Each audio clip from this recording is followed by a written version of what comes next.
હાલો આમ તો ઘરનો જ ડાયરો વધ્યો હવે અમે ને હું બે હરખા પણ ભગવતીને શરૂઆતમાં યાદ કરીએ કે દુઃખ હરણીમાં કુળ દેવી અને પછી કરણી કરજે સહાય જાહલમાં જગમાં જગદંબા જોગણી મારી તને જપી આયા તું વરદે દેવી માં ત્રયક્ષરે બ્રહ્મવાદિની ગાયત્રી સંદશા માતા બ્રહ્મયોને નમસ્તુતે અને સ્તુતા મૈયા વરદા વેદ માતા પ્રસોદયત પાવ માની દ્વિજા નામ આયુ પ્રાણમ પ્રજામ પશુમ કીર્તિમ દ્રવિણમ બ્રહ્મ વર્ષસ્યમ મહ્યમ દત્વા વ્રજત બ્રહ્મ લોકમ ઓમ શ્રી ગાયત્રી નમઃ અને આવયામી સ્થાપયામી પૂંજયામી ધ્યાયામી તતો નમસ્કારમ કરો માં તને તતો નમસ્કારમ માં ભગવતીને યાદ કરીએ આપ સૌ અહીંયા પધાર્યા છો અમારે બેન પધાર્યા છે માસ્ટર પધાર્યા છે અમારે ઉસ્તાદ પધાર્યા છે અમારા ગોપાલ મામા પધાર્યા છે આ બધા પધાર્યા ને હું તાલાડા થાય ખાબકો એટલે આલમ ગજબ છે ઈશ્વરનો એમાં બુદ્ધિશાળી તમામ નથી થોડી બુદ્ધિવાળા થોડા તો ગાંડા ના ક્યાં ગામ નથી પ્યાર કરી લે શું કોઈ તારો યાર નથી ગોતી લેજે ભીતર છે ક્યાંય બહાર આમ તો ગોપાલ મામા હું આવું એક બે જગ્યાએ બોલ્યો ને એટલે મને કે તું મોટો કલાકાર છે સ્ટેજ ઉપર હોઈ જા એટલે મહેસાણા બાજુ આપણો એક પ્રોગ્રામ અને અહીંયા પ્રોગ્રામ ગોઠવો અને એમાં મેં શરૂઆત કરી કે મન બની થન ગાટ કરે મન મોર બની થન ગાટ કરે મોર બની થન ગાટ કરે મન મોર બની થન ગાટ કરે ઘન ઘોર જરે સહુ ઓર મારું માન હે મારું મન મોર બની તન ગાટ કરે મન મોર બની તન ગાટ મારું મન મોર બની તન ગાટ કરે પણ સામેનું ઓડિયન્સ ન કોઈ હલે ન કોઈ તાળી પાડે ન કઈ દાંત કાઢે એટલે મેં કીધું આમાં કરવું હું એટલે મેં કીધું કાંઈ વાંધો નહીં થોડુંક વધારે તાકાત માર દઉં એટલે મેં ચાલુ કર્યું કે ઘર ઘર ઘર રમે ઘટા ગગન ગગન ઘર જાટ કરે ઘુમરી ઘુમરી ઘર જાટ ભરે નવધાન ભરી સારી સિમ ઝૂલે મેં ગલ એક ભાઈએ તાળી પાડી એટલે મને એમ કે હૈયામાં હરખની સોળી મંડી ફૂટવા અને ગોપાલ મામા મેં એમ કીધું કે આજ હું ભાવનગરનો રાજા નથી બાકી તને હાથ ગમતો હું આમ ગરામાં આપી દે મને કે આમાં કઈ બહુ નવાઈ જેવી વાત નથી હું તો તમાકુ બનાવું છું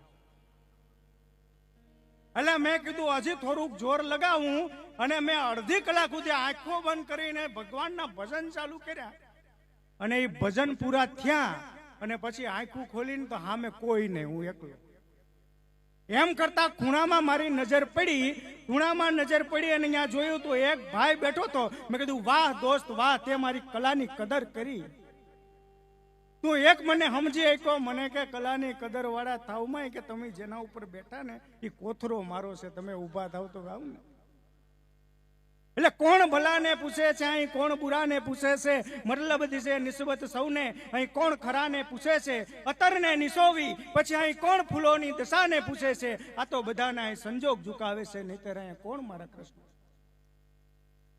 પણ આવું હાલ્યું ને એટલે મેં જઈને મારા ગોપાલ મામા આમ જ બેઠા એને કીધું મેં કીધું આપણે ગમે થાય પણ ઉપાડવું આપણું ઉપડી જવું જોઈએ મને કે એમ ન ઉપડે મેં કીધું તમે ગમે એ કયો પણ ઉપાડવું કરું તો મને કે તો તારે મેલો ભૂવો ગોતવો પડે હવે મેં કીધું ભૂવા પાસે ભૂવો મારે ક્યાં ગોતવા જાવ એટલે હું સવારે ઉઠી અને આ કડકડતી ઠંડીમાં તાલાળાની બજારમાં ભૂવો ગોતવા માટે નીકળ્યો ત્યાં એક ભૂવો દિવાલની બાજુમાં ઊભો એટલે મેં જઈને પ્રણામ કર્યા દંડવત પ્રમાણ ભુવાજી મારું ઉપાડી દો મને કે સેટો રે મેં કીધું ભુવાજી કયો તો પ્રણામ કરું નૈવેદ કયો એ ચડાવું પણ મારું ઉપાડી દો મને કે હું કોઈ ભૂવો નથી તારી માં ઠંડી છેડી છે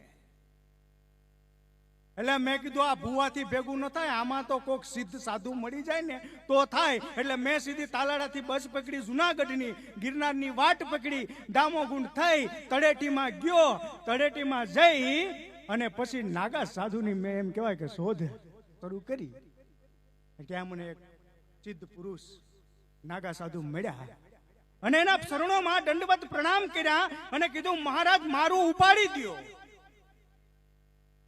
પણ મને કે આગોરે હું ઉપાડી દો મેં કીધું મારા પ્રોગ્રામ ઉપાડી દો મને કે તારા પ્રોગ્રામ નહીં ઉપડે મેં કીધું કા તો કે હું કોઈ નાગો બાવો નથી પણ દામોકુંડમાં નાવા પડ્યો હતો ને કપડા સોર લઈ ગયા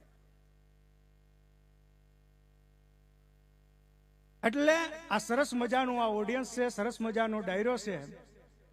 અને આ તો માં ગવેત્રી છે ને, એને માં કહેવાય. ભેં કદાચ 10 લીટર દૂધ આપે અને 12 ફેટ આવતા હોય તોય કોઈ ભેંને માં ન કહે. અને ગાયને માની ઉપમા માં, એ તો માં છે. અમારો કવિ લખે છે ને કે દાન કે જગ આખું ફરું પણ મારી જને તાની તોલે કોઈ ન આવે. હે મારા જન્મની હે દેનારી માં, મને તારી યાદ, તારી યાદ આવે. હે મારી પાપણ પાણી આવે જો. હે મારા જન્મની હે દેનારી માં, હે મને તારી યાદ જો. ઈ ગામની માલિપા એમ કહેવાય કે નવા લગ્ન થયેલા એક સંતાન અને એ ભાઈ ગુજરી ગયો અને એની પત્ની છે મુમને લાગી તુમના અને તુમને લાગી મું, લૂણે વળ્યું ભા પાણી અને પાણીએ વળું બી લૂં. એકમેકને એમ કહેવાય કે દિલો જાન પ્રેમ કરે અને એના પતિની પાછળ એને મરી જાવું તું, છતાં એ મરતી નહોતી, કારણ કે એના ખોળામાં એક બાળક રમતું. એ બાળક ખોળામાં રમે છે, બેન વિધવા બની છે, ભાઈનો ક્રિયાકાંડ પૂરો થયો અને કોઈ આવીને એટલું કીધું કે બેન, દીકરી, બેટા, તારી સામે આખી ઉંમર છે, તારી સામે આખું જીવતર પડ્યું છે, દીકરી બીજે લગ્ન કરી લે. ત્યારે એમ કહે છે કે મારે હવે લગ્ન નથી કરવા. અને એ દીકરો એના ખોળામાં છે. ધીમે ધીમે થાતે વાત ટૂંકમાં પતાવું તો 1 વર્ષ, 2 વર્ષ, 3 વર્ષ થાતા 18 વર્ષના વાયરા વાઈ ગયા. જવાન જો દીકરો થયો, પણ કુસંગત થઈ અને દીકરો કુલટા સ્ત્રીના પ્રેમમાં પડ્યો છે. નશાની લત લાગી ગઈ છે. એક દિવસ જનેતા દીકરાની રાહ જોઈ છે કે હમણાં મારો દીકરો આવશે. એવામાં એ દીકરો એની પ્રેમિકાને મળવા માટે ગયો અને એની પ્રેમિકા એમ કે તું મને કેટલો પ્રેમ કરે. તું અરે ગાંડી, તું કે તો આભના તારા તોડી આવું, તું કે તો સમુદ્રના તળિયેથી મોતીડા વીણી આવું, તારાથી દુનિયામાં કોઈને વધુ પ્રેમ નથી કરતો. અને ત્યારે એમ કીધું કે તારી માથી પણ વધુ? તો કે હા. જે દીકરાને 18 વર્ષ સુધી જનેતાએ કોકના ઠામ વાસણ કરી, કોકના કચરા પોતા કરીને મોટો કરેલો, એ દીકરો આજ એની પ્રેમિકાને એમ કહે છે કે મારી જનતા કરતો હું તને વધુ પ્રેમ કરું છું. તો એની પ્રેમિકાએ એને એમ કીધું કે તો એનું પ્રમાણ આપવું પડે. શું પ્રમાણ આપવું પડે? તો કે જો તારી માનું કાળજું લઈને મને આપને તો હું માનું કે તું પ્રેમ કરે છે. નશામાં ધૂત થયેલો દીકરો માનું કાળજું લેવા માટે કટ કરતો એમ કહેવાય કે હાલવા માંડ્યો. અહીંયા જનેતા હમણાં મારો દીકરો આવ્યો કે આવશે, આમ રસોઈની થાળી તૈયાર કરી અને મારો દીકરો આવે પછી વાળું કરીએ એમ રાહ જોતી હતી.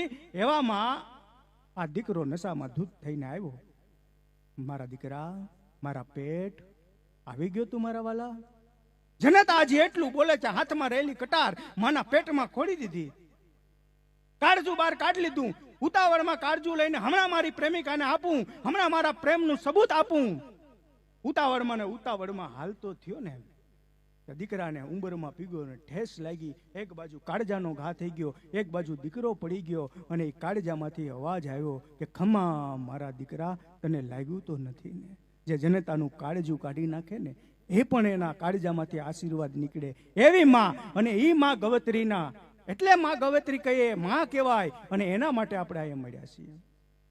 હવે લાંબી આપણી પાસે સમય નથી, પણ એક વાત કહી દઉં ગોપાલ મામા, મને ગમતી વાત છે કે અમારી સોસાયટીમાં એક જાદવજીભાઈ નાનજીભાઈ મકરાણી કરીને એક માણસ રહે અને એનો પ્રેમ આખી સોસાયટીમાં વખણાય કે મું મને લાગી તુમના, પછી તું મને લાગી મું, લૂણે વળ્યું ભા પાણી અને પાણીએ વરું પીવા. ખુસરો દરિયા પ્રેમ કા, જો તરા સો ડૂબ ગયા અને જો ડૂબ ગયા સો તરા. આવો પ્રેમ એકમેકને કરે. હવે એમના પત્ની જશોદાબેન અને રાઘવજીભાઈ નો પ્રેમ બહુ વખણાય, બધા એના પ્રેમના વખાણ કરે. પણ એક વખત બન્યું એવું કે જાગવજીભાઈ અને એના પત્ની બંને બીમાર પડ્યા. હવે બંનેનો પ્રેમ એવો કે બે જમે પણ ભેગા, પાણીની તરસ લાગે તોય ભેગી, ને બીમાર પડ્યા ને તોય બે ભેગા બીમાર પડ્યા. એટલે એના ઘરે કોઈ નહોતું, એટલે મને જાદવજીભાઈને ફોન આવ્યો કે અમારી તબિયત સારી નથી ને તમારા ઓળખીતા કોઈ ડોક્ટર હોય ને તો બોલાવી દો. મેં કીધું મારે એક સંજય શાહ કરીને ઓળખીતા ડોક્ટર છે, એમને હું ફોન કરું, તમારી ઘરે આવીને ટ્રીટમેન્ટ કરી જાય. એટલે મેં કર્યો સંજય શાહને ફોન. મેં કીધું સાહેબ અમારી બાજુમાં જાદવજીભાઈ અને જશોદાબેન રે એ બીમાર છે અને એની તબિયત સારી નથી, એમની સારવાર કરવાની છે, એટલે 5 મિનિટ આવી જાજો. એટલે સાહેબ પણ સંબંધ હારા એટલે આવી ગયા. હવે એમાં જશોદાબેનને છે ને ઇન્જેક્શનનું બીક બહુ લાગે, એટલે આમ કરીને સાહેબે ઇન્જેક્શન કાઢ્યું, ટક ટક ટક આમ કર્યું ને કે જશોદાબેન કે ઇન્જેક્શન ઢોરી નાખ્યું. સાહેબ મને કે પત્યું, બીજું ઇન્જેક્શન મારી પાસે નથી. મેં કીધું સાહેબ મારા પાડોહી છે, પેલો હગો પાડોહી, અને તમે ગમે એમ કરો પણ આની સારવાર કરો. મને કીધું ઇન્જેક્શન મગાવી દો તો થાય. એટલે મારો એક મિત્ર પીકે લાધા, અને પીકે લાધાને મેં ફોન કર્યો. મેં કીધું પીકે લાધા ભાઈ નાનજીભાઈ અને એમના બે ઘરવાળા જશોદાબેન બીમાર છે, સંજયભાઈ ટ્રીટમેન્ટ દેવા આવ્યા છે, ઇન્જેક્શન ઢોરાઈ ગયું છે, અને તમે ઇન્જેક્શન સંજયભાઈને ઘરેથી લેતા હો તો તમારી મહેરબાની. એટલે અમારા મિત્રએ પણ ગયા સંજયભાઈને, પણ હવે એમાં ડખો એવો થયો કે એક સંજય શાહ જે આ બોલાવ્યા હતા ને એક અમારા સંજય વાડા એ ઢોરનો ડોક્ટર. એટલે ઓલા ભાઈ પૂગી ગયા સંજય વાડાની ઘેર. ઇન્જેક્શન આવી ગયું, ઇન્જેક્શન દઈ પણ દીધા.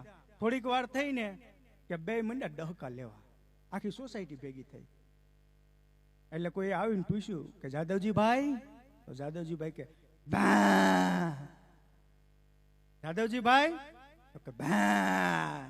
મેં કીધું ઘડીક કોઈને બોલાવવામાં એને શાંત થઈ જવા દો, આમાં ઢોરનું દેવાઈ ગયું છે. થોડીક વાર ત્યાં જાદવજીભાઈ એમને બોલ્યા બા, કે એની ઘરથી જશોદાબેન એને પણ દીધું હતું ને ઇન્જેક્શન, કે બા. આ બાજુથી ભા બા ભા બા ભા બા. એટલે આમાં જો જીવતા આવડે તો સમજણ વિનાનું જીવવું, પછી ભલે જીવો વર્ષ 1000, સમજીને જીવો એક પળ.